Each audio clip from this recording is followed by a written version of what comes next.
How bad is the dividedness of America? Are these differences that can somehow be bridged or reconciled, or is it time finally for the elephants and the donkeys to amicably go our own way?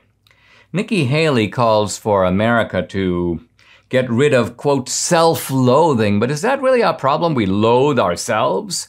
I'll tell you what I think. Author David Horowitz joins me to talk about his new book, I Can't Breathe, all about systemic racism and white supremacy. And I'll complete my review of Alexander Hamilton by showing how he devised a formula for a modern, urban, commercial, and prosperous society. This is the Dinesh D'Souza podcast.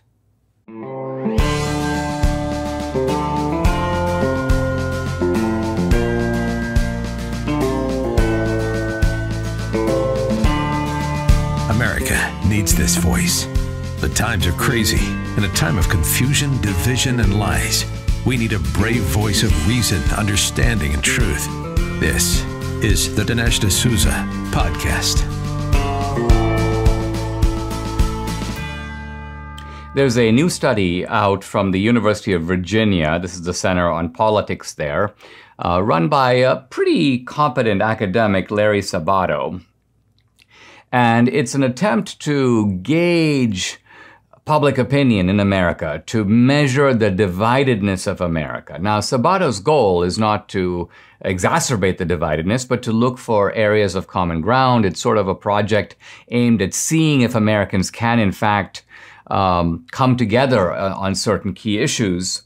But the latest study pushes very much in the opposite direction. It's a survey. And this is not the kind of 1 or 2 question survey that typically is done by media organizations. This is a kind of in-depth, multiple question survey aimed at gauging where exactly Americans not only differ, but to some degree come to blows.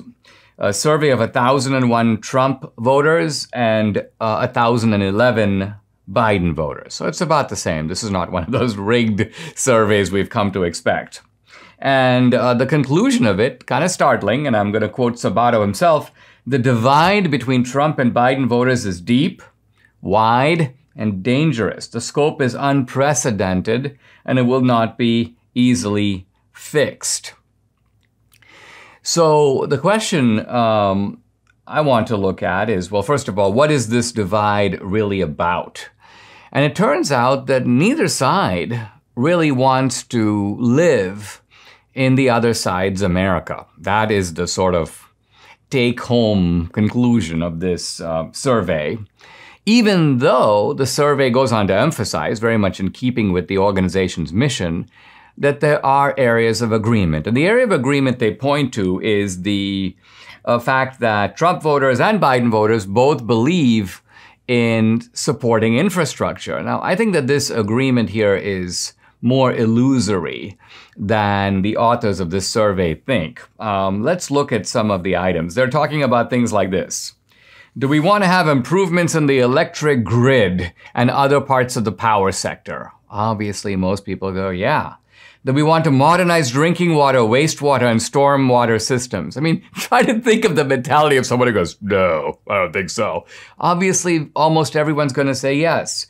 What about investing in the construction of roads and bridges and rail lines and ports? Well, again, in principle, who is against these things? Even if you go down to something that's a little bit more taken from the left's grab bag, making community college free, well, as an aspiration, of course, I support that. Who wouldn't want to have free education to kind of set you on the road to life?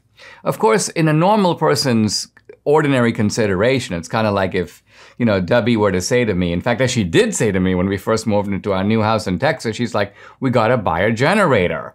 And I'm like, well, how much is that? She's like, well, it's probably around $25,000 for a really nice one. I'm like, do we really need a generator?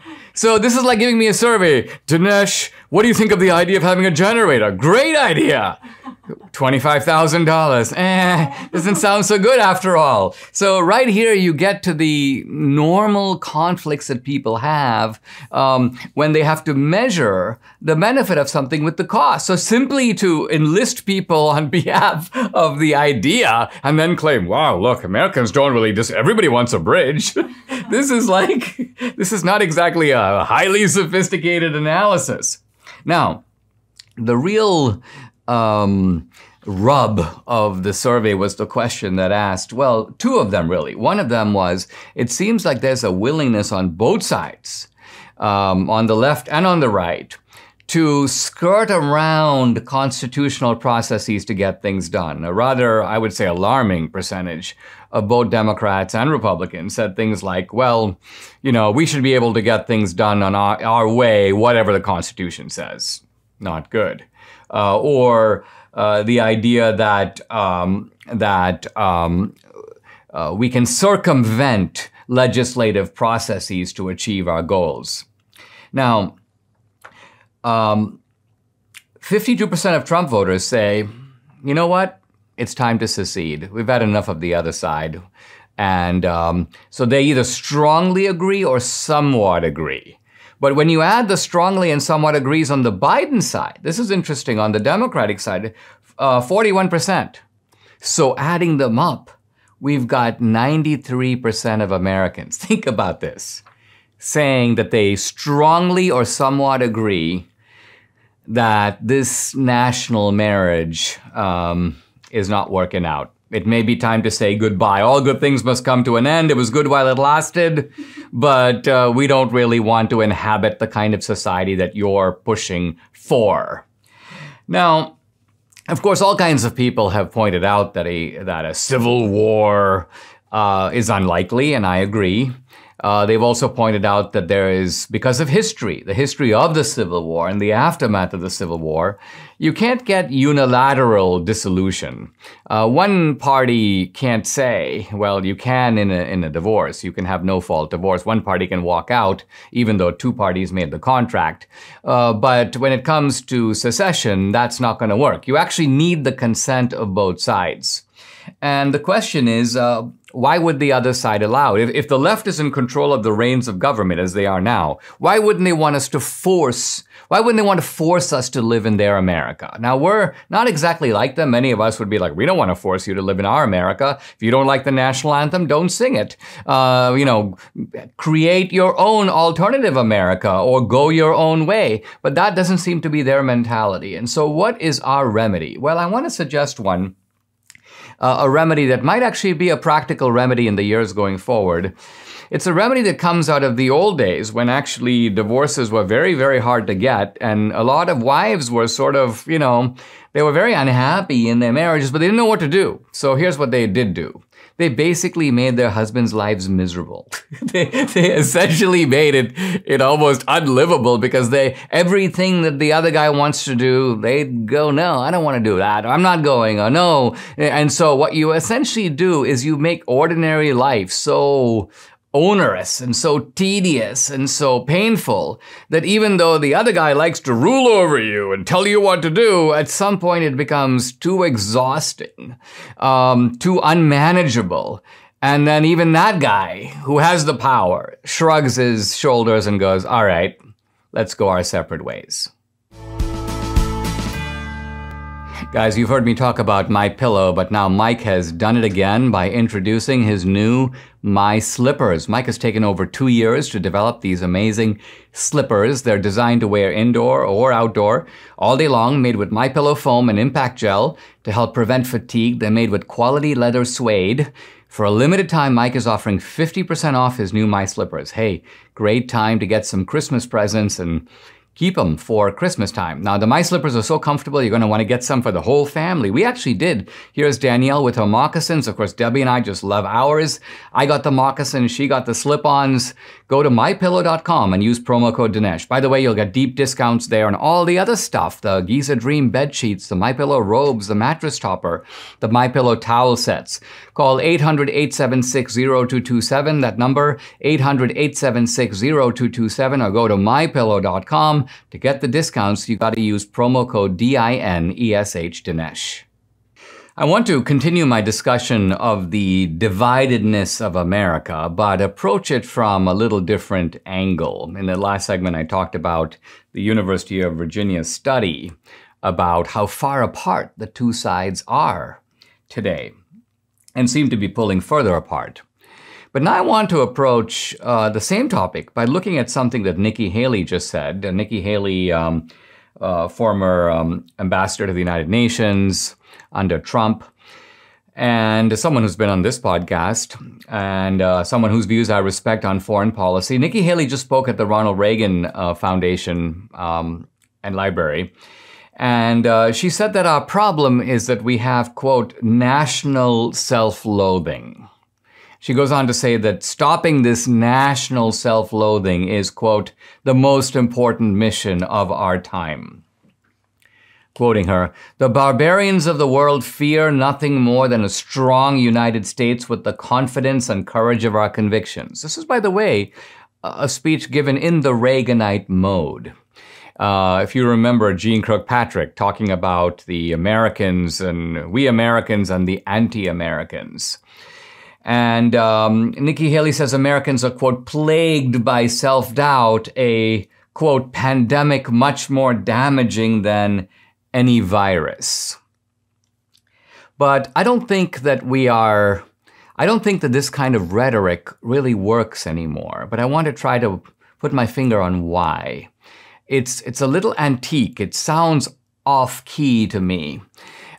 Is it really the problem that we have a national, quote, self-loathing? Do we loathe ourselves collectively as a country? I don't think so. The problem is really something different. The problem is not that we loathe ourselves. In fact, even if you divide America into the right and the right doesn't loathe itself, and the left doesn't loathe itself. It's really more accurate to say that we loathe them and they loathe us. That is the very opposite of self-loathing. It's the loathing of the other guy and where they're trying to take us. So even in some ways, I think the rhetoric of that we use a lot on our side, even now, that they are anti-American, probably a rhetoric that Nikki Haley would go along. In fact, she says, that the idea that America is bad is, quote, the bedrock belief of the American left, that they don't believe in America. They've given up on America. But she doesn't mean America per se, because they too are Americans. They have only given up on our America. They've given up on traditional America. And they're not anti-American in the sense that they're just against anything that happens in America. They want to create their own America. They want to create a different America, and they are patriotic toward, you may say, their America. Let's take a moment to think of what their America would look like. It would be an America in which you'd have the vast majority of citizens essentially dependent on the state. Everybody would be they'd be lining up to get their food card and to get where can I go live? Where can I get my electricity? Where should I go work?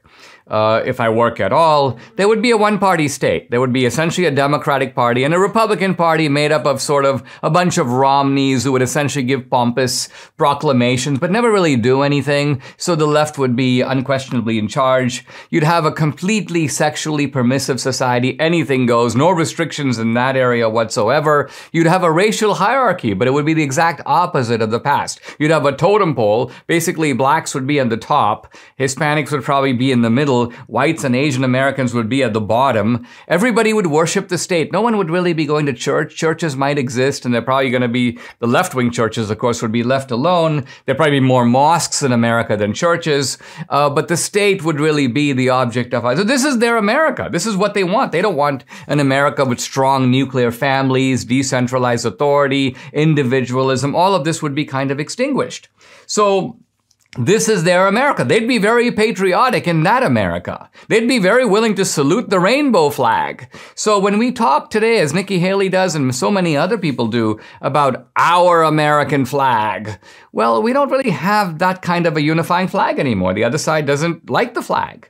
our national anthem. They don't want to sing the anthem. We can't really make them our founding fathers. Well, yeah, the founding fathers did found the country, but they're kind of like children who have repudiated their parents, who have demanded, if you will, liberation, emancipation from their parents. So Nikki Haley's rhetoric presumes a unity, or a potential unity, that I think doesn't even really exist. Now, David French in a yesterday I did a segment on David French. Debbie again, we're back to him. But David French put out, some studies in response to my video. In fact, he was saying something like, this video has a lot of mockery in it, and mockery is not an argument. That is often said by people who don't like being mocked. There's no reason mockery can't go along with argument. Consider Nietzsche. Wasn't he a philosopher? Yes, he was. Did he do a lot of mockery? Yes, he did. But let's come back to David French, because David French says, we agree on so much. What are we fighting about? And the point I want to make is we're fighting about the critical things. It's kind of like going to Martin Luther and the Reformation and saying, well, listen, why are you trying to break away from the church? I mean, you agree there's one God, right? You agree he made the world, right? So what are we fighting about? So the idea here is to minimize serious differences that go to the heart of things that are really important to people, and say, why are you pulling in opposite directions? This seems irrational to me.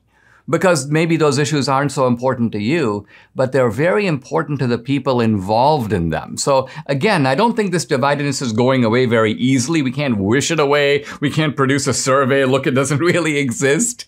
The Reformation proceeded because the people in the Reformation felt strongly enough that the church had been taken over, had gone the wrong path. So it is with America. There are many of us on both sides of the aisle who don't want to really inhabit the other guy's home, the kind of America that the other side is determined to build.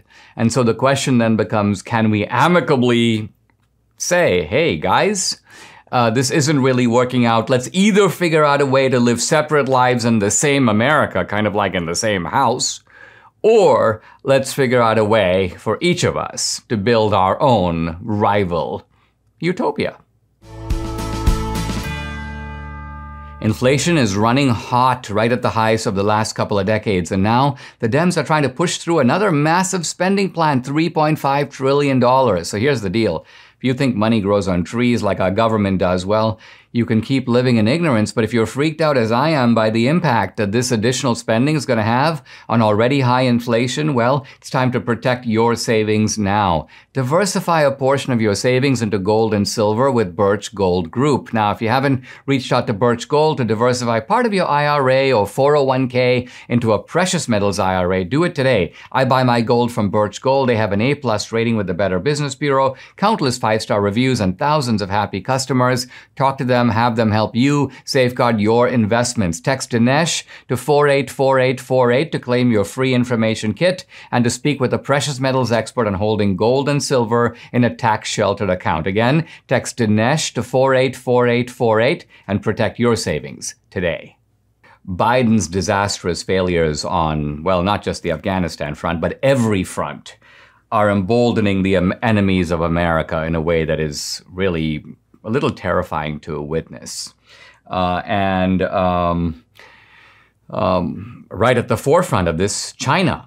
So China is now making very aggressive moves toward Taiwan in all kinds of ways. Moves so aggressive that the Taiwanese have already sort of sounded the alarm. Not quite the emergency, but close to it.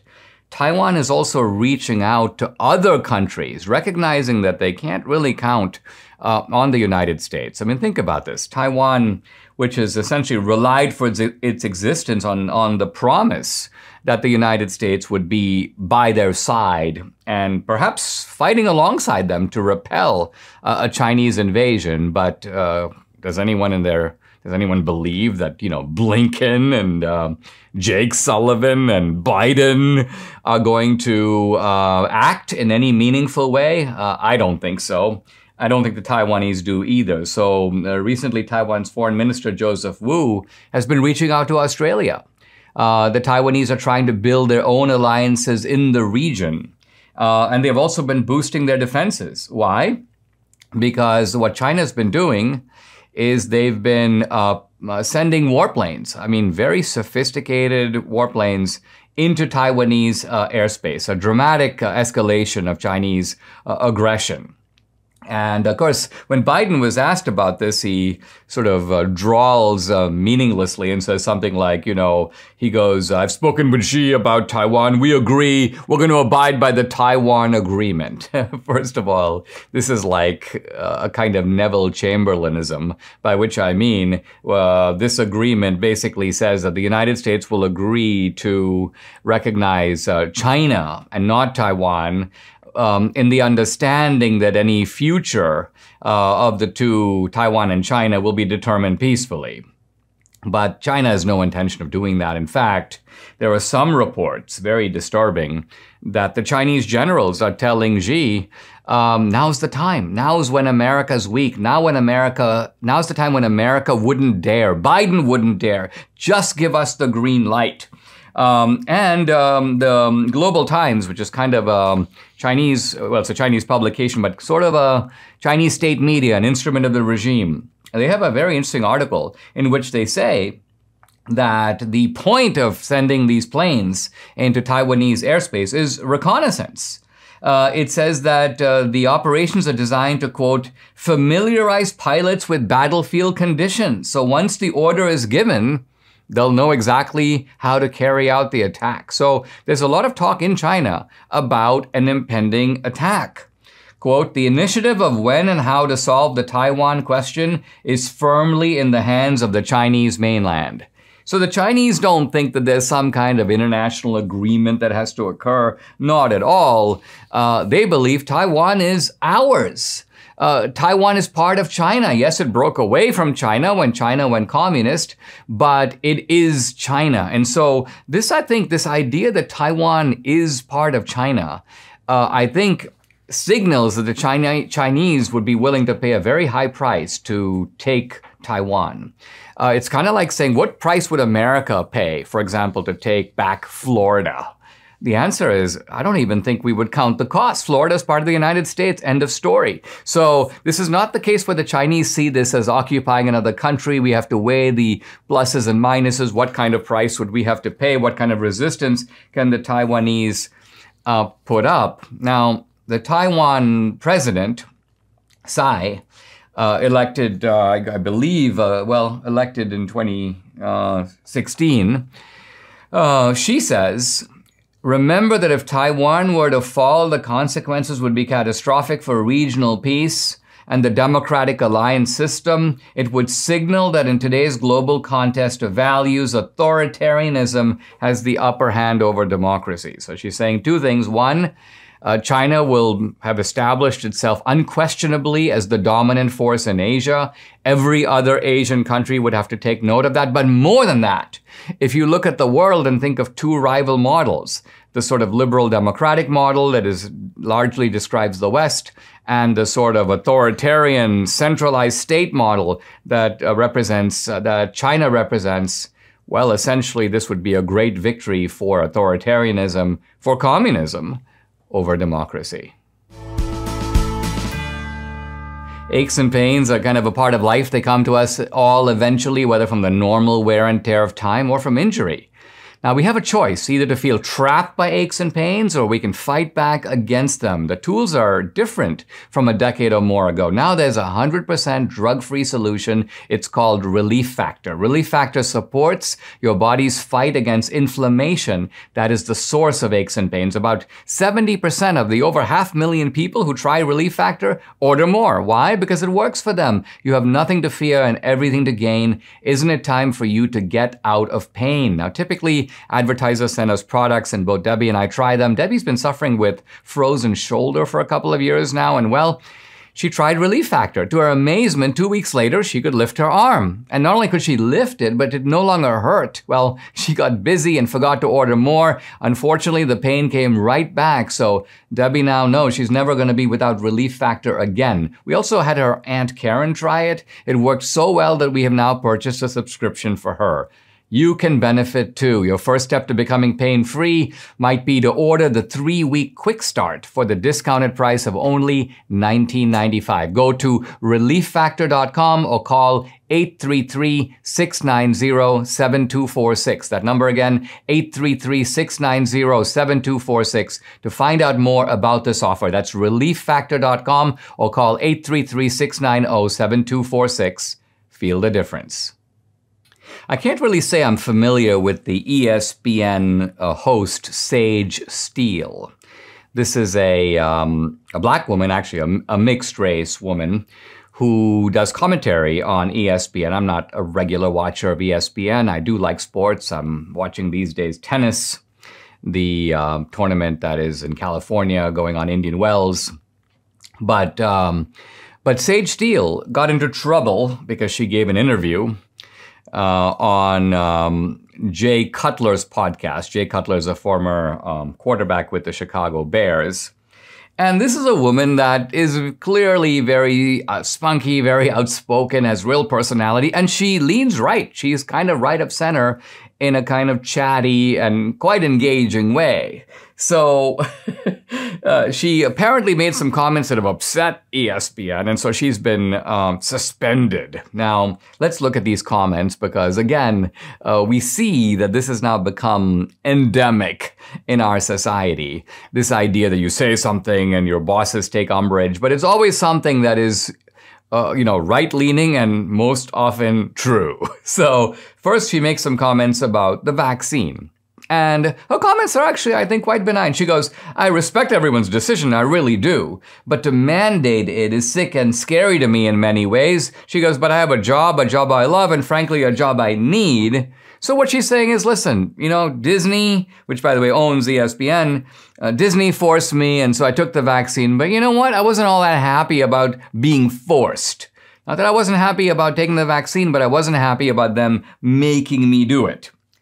Now, the really offensive comments that she made had to do with Obama. And I've got to read these because they're just downright great. So the topic came up on the podcast about Sage Steele being required to fill out the census form and how it basically asks you are you black? Are you white? And her point is, this is ridiculous. I'm not black and I'm not white. I'm actually both. I'm biracial. I'm multiracial. Why in America are we racializing everybody in this kind of way? And so here is the money quote, as they say. I'm going to read it to you. And this is Sage Steele talking. If they make you choose a race, what are you going to put? She goes, well, both. Referring to herself. She goes, Barack Obama chose black and he's biracial. And then she says sarcastically, congratulations to the president, that's his thing. And then she says, I think it's fascinating considering his black dad is nowhere to be found, but his white mom and grandma raised him. But okay, you do you, I'm gonna do me. Listen, I'm pretty sure my white mom was there when I was born and my white family loves me as much as my black family. That's what she said. What is the big deal? This is nothing. This is a woman who is speaking her mind and in no way getting off the reservation. Every single statement, I've kind of parsed it individually, is true. Barack Obama's dad was a complete deadbeat. In fact, he was gone even before Obama was born. The interesting question there is how Obama basically developed this kind of reverential psychosis toward this deadbeat dad who was a leftist, a communist, an anti-American, a wife beater. Ultimately, basically both his legs had to be chopped off. So he was an amputee. He was an alcoholic. He beat his wives. I mean, this is not exactly an admirable character, but yet Obama's like, I revere this guy, the dreams of my father. So that's another story, but I'm happy to say that Sage Steele is going to be back at work next week. So she wasn't expelled, she wasn't fired. They just gave her a suspension. But I don't like the suspension because what's it going to do? If anything, they're basically saying, don't speak your mind. Don't show this kind of personality. They don't want her to be her. And by the way, she wasn't even being her on ESPN. She was doing this on a podcast where they were probing her life and her response to the census. So I find the whole thing deplorable. And even though I haven't been a watcher of ESPN, I am kind of a new fan of Sage Steele. stop paying for Verizon, AT&T, and T-Mobile's political and social initiatives. Stop paying for their thousands of retail stores across the country that you never go into. Pure Talk doesn't charge you for any of that fluff. Instead, they give you excellent 5G coverage on the same 5G network as one of those big guys. That's right. With Pure Talk, the average family saves over $800 a year. I made the switch and you should too. You can keep your number, keep your phone, or get huge discounts on the latest phones and Androids. I got this Apple 12 from them. Take a look. It's really sleek. It's really cool. Get unlimited talk, text, and 6 gigs of data for just $30 a month. Wow. And listen, if you still want unlimited data, no problem. You can get it and still save a lot of money. Go to puretalk.com and shop for the plan that's right for you. They have a 30-day risk-free guarantee, so you literally have nothing to lose. Go to puretalk.com and in a promo code Dinesh, you'll get 50% off your first month. That's puretalk.com, promo code Dinesh. Pure Talk is simply smarter wireless. Guys, I'm really happy to welcome back to the podcast David Horowitz. David is, a friend of Debbie's and mine. He's a noted conservative commentator and national best-selling author. He's founder of the David Horowitz Freedom Center in Los Angeles. He's written, a bunch of books, but we're going to focus on the new one. Here it is. It's called I Can't Breathe. And it's, wow, that's a catchy title. How a Racial Hoax is Killing America. And I'm kind of chuckling when I opened the book. It's got a trigger warning on the front cover. This book presents facts about controversial incidents at odds with the conventional wisdom. Read at your own risk. David, thanks for joining me. I really appreciate it. What a timely and riveting book. And as I was reading it, I was thinking to myself, wow, we have certainly come a long way from the civil rights movement, a long way from Martin Luther King. So we celebrate that poor guy's, birthday every year. But what would Martin Luther King make of, let's say, Black Lives Matter? Well, Black Lives Matter hates Martin Luther King. They call him a racist.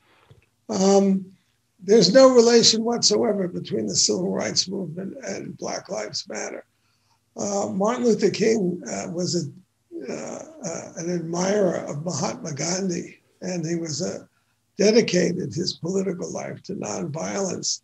So if you look at the old clips of the civil rights movement, everybody's wearing a suit, no stores are looted, and all the violence is coming from racist Southern cops. And that's the way it should be. So Black Lives Matter is I think it was Jason Whitlock who had the courage to say it. It's a modern Ku Klux Klan in blackface. That's what it is. Now, if that is the case, it's puzzling to me that Black Lives Matter is so popular with so many white people. Let's leave aside why blacks might join an organization like this, but you have these woke whites, a lot of them young people, and I think that they are in the tradition of the civil rights movement. How is it that they are getting it so wrong? Well, you and I have been on college campuses together, so they're being taught by racists who hate America. Our universities are one-party states. We have never had more ignorant generations in America than we have now.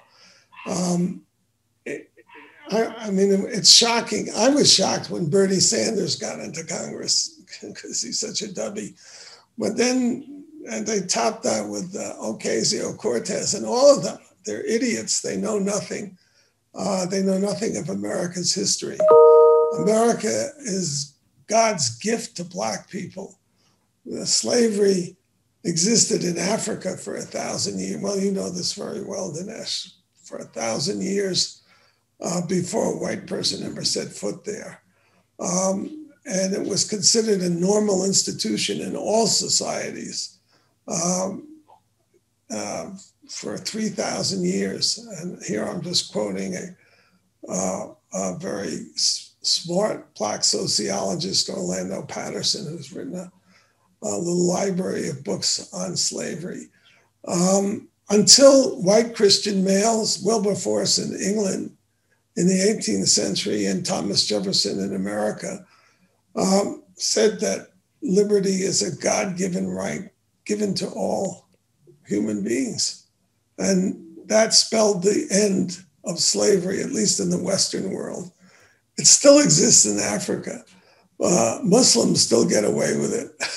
But I mean, think of the irony, David. You know, you've got the slavery in America could not have been ended by the blacks by themselves, right? There were a few sporadic black revolts. They amounted to nothing. So there was no way for the blacks to do it. It had to be done. If it was going to be done at all, it had to be done by the whites. So the whites laid the intellectual foundation for it with people like Jefferson. And then it was white armies, the Union armies, the Republican armies of the Civil War that actually achieved the end of slavery. And so all of this history, it seems, is now being erased in favor of a narrative in which basically whiteness is bad. Exactly. With the collusion of the Democrat Party, that's the real problem. And with the collusion of very successful white people. I mean, it's not just the students. You know, there are white journalists, there are whites in powerful positions in academia and in media, but also in corporate America. And that's kind of what I'm getting at is, how do you explain their willingness to sign on to a narrative that, in a sense, is an indictment of themselves, I guess, to a degree, and is manifestly false? My Marxist mentor, Isaac Deutscher, once said to me that, David, he said, the problem with politics is that people have a hard time adding 2 and 2 and getting 4. And part of the reason that they have such a hard time is they're intimidated. There are very few brave people, or, you know, if you want to get involved in Socrates' examination of bravery, they could also be stupid people. If you don't understand the consequences.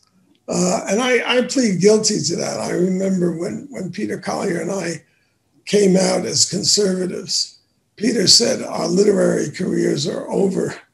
I thought he was crazy, but he was right. We went from the front page of the New York Times to the back page to not being there at all. But I think intimidation is the biggest part. When I became a conservative, I lost every friend that I had in life from the time I was a kid till the time I was in my mid-30s. And it's a little scary when you have to go through that. Can I put together a life in midlife? Well, it turned out I could. So I'm happier for it. But I think these are huge factors. Until I had to pay the price of losing all my friends, I didn't realize how much that was has to be in the back of every leftist's mind. If I deviate, remember even Christopher Hitchens, he deviated on abortion. You know, you had, I don't want to, I'm searching for a bad enough term that's not too bad, for Todd Gitlin saying he wouldn't admit Christopher Hitchens into his house for having a deviant opinion like that. But that's the left is not free. They're not free in their politics. They're acting under the gun. Well, and we have here's an example of how intimidated people are. A week after the George Floyd verdict, and let's face it, Black Lives Matter is a national lynch mob.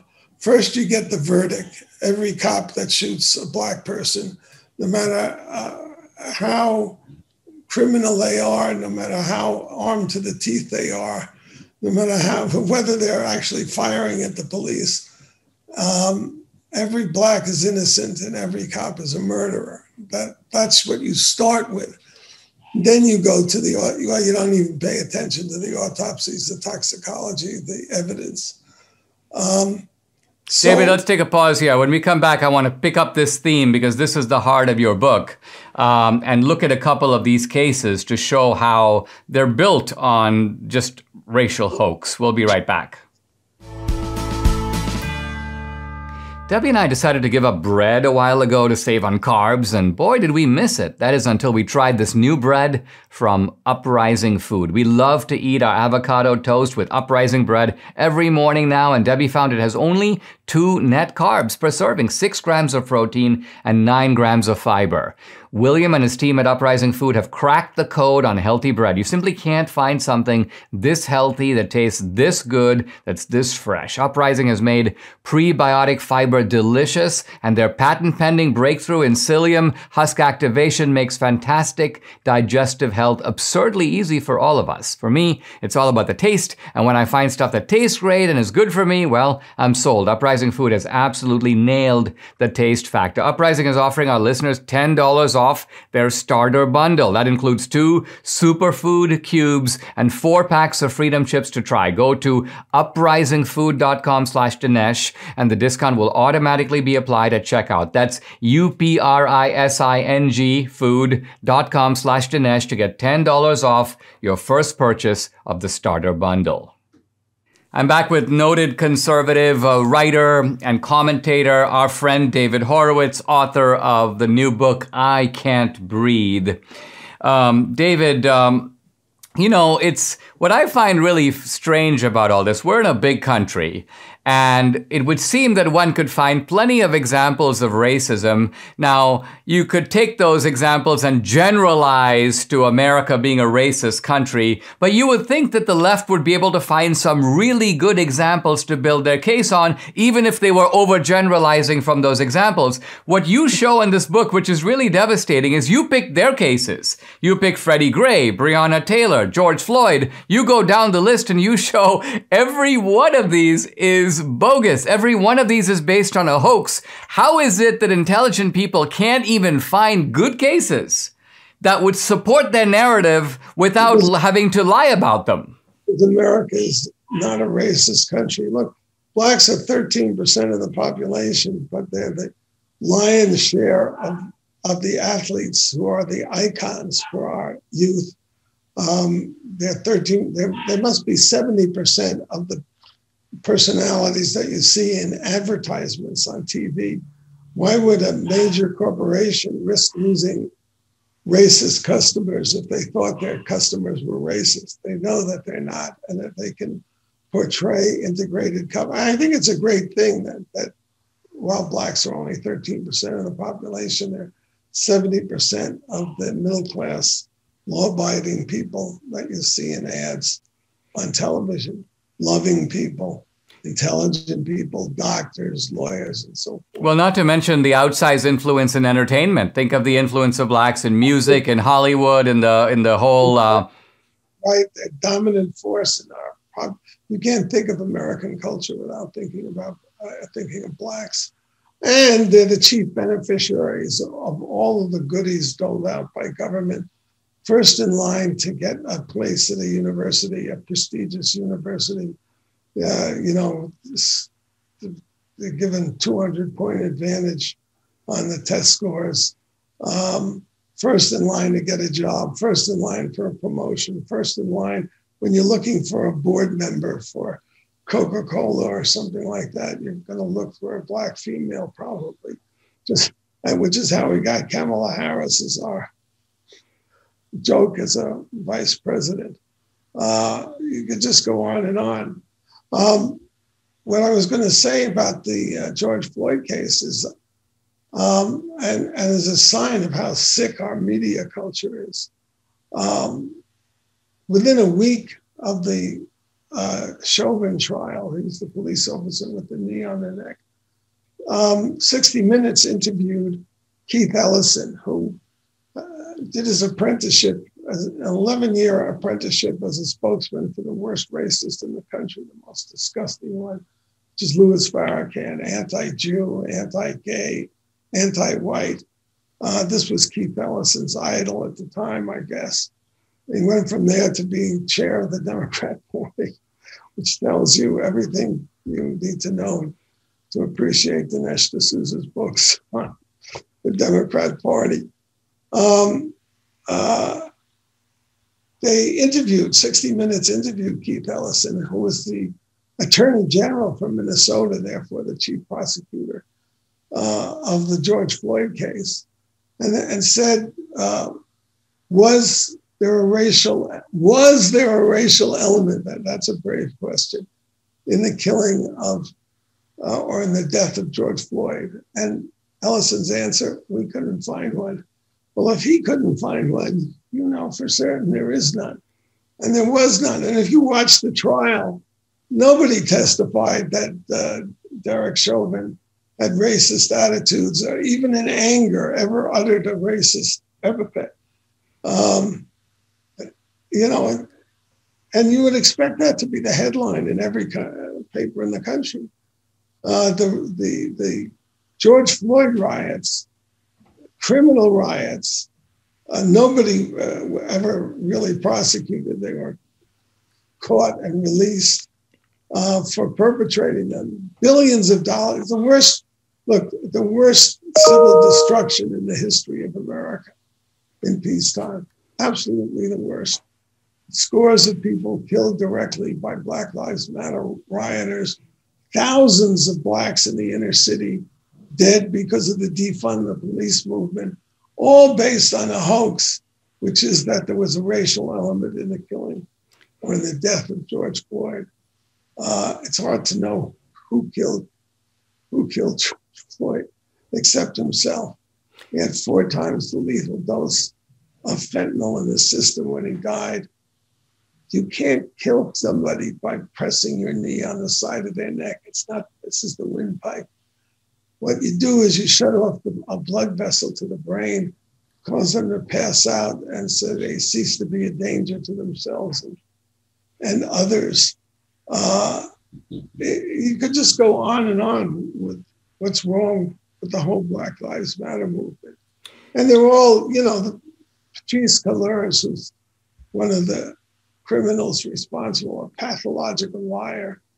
You know, she's appropriated, or is it expropriated, $4 million from the Save George Floyd Fund or whatever it was for her personal houses, and justified it. And this is classic. When the Sandinistas took over in Nicaragua, they moved the rich out of their houses and moved into them. That's the communist mentality. And you have all these idiots who believe that rhetoric is reality and believe what they say. You can't believe what any of these people say about anything. Unbelievable. David, you have told a great story and a very telling story. I love the way you systematically go through these cases. You take them down one by one, and that only creates a more surreal feeling about what we're living through, a narrative that is not just based on a little bit of evidence, it's based on no evidence at all, and yet it is promulgated every single day through every major institution of America. Let me ask you a closing question. Are you pessimistic about the country, or do you think we're going to awaken and see the nonsense around us and fix it? You know, I forget the name of the psychologist who wrote the book on optimism and pessimism, but they're kind of inborn characteristics that I don't think anybody's identified the optimistic, whatever it is, lever inside you. But people who are optimists lead happier lives. So I'm an optimist here. I think America is totally turned off the Biden administration, and they're going to take a drubbing, whatever race they run, and deservedly so. When I watch Jessica, what's her name, on Fox, the liberal on Fox, defend the attacks on parents, complaining about what's being rammed down their kids' throats. You know, I fear, as Jefferson said, I tremble for the future of my country when I consider that God is just. But then when I see those parents standing up and not being intimidated, I say, we're going to win. Thanks, David. I really appreciate it. Thanks for joining me on the podcast. This was great. Thanks for having me, Dinesh. I've been on Hillary Clinton's trail for a long time. In my film Hillary's America, I detailed the danger she posed to our country. Now, fortunately, the American people got the message, but there's still more that must be done to reveal the ugly truth about the Clintons, the Clinton Foundation, and their corrupt ways, especially since the Biden family seems to view the Clintons' example as a how-to guide. Now, you won't find the truth about Hillary or Biden in today's fake news media. You have to turn to a powerful source like the Capital Research Center. My friends at Capital Research Center expose the left like no one else can. Now they've released an eye-opening new report that lays bare the corruption of the Clinton crime family. It's called By Hook or By Crook. Want to read it? Then go to capitalresearch.org/Dinesh. You'll get the chance to order a free copy of By Hook or By Crook and learn the facts the mainstream media won't touch. So again, that's Capital Research, CAPITAL research.org/Dinesh. Check it out. I want to conclude today my series on Alexander Hamilton, one of the 5 key architects of the American founding. This is part of my Prager University video series, 5 videos, 5 minutes, collectively called The Making of America. You can watch those, by the way, on prageru.com. And I want to talk about what Hamilton did. In each of the videos, I focus on one issue, Jefferson and equality, so Hamilton and capitalism. Now, we often forget that one of the main driving forces of the American Revolution, I'm talking about the American Revolution of 1776. In some senses, there were 2 American revolutions, the Revolution of 1776 that produced the Declaration and produced independence, and then the Revolution of 1789, which was the Constitution in both senses of the term, the making, the forming, and then the writing of the Constitution, which came more than a decade later. Now, in 1774, George Washington was asked about why the United States is considering breaking off from Great Britain, and he says this: "Great Britain hath no more right to put their hands into my pocket without my consent than I have to put my hands into yours for money." Now, this quote, by the way, not that well known. I was a little surprised to find it because I hadn't heard it before, but it shows you that the right to property is a key principle at issue in the American Revolution. And what I've been arguing is that against the old ethic of conquest, in which things are taken from other people by seizure or by force, America developed an ethic of wealth creation, of technological capitalism. You don't have to go rob another guy. You can trade with him. You can make new things. So Alexander Hamilton himself realized in his own life that kind of upward mobility that commerce and capitalism makes possible. He was the son of a West Indian immigrant. He came to America basically with little or nothing.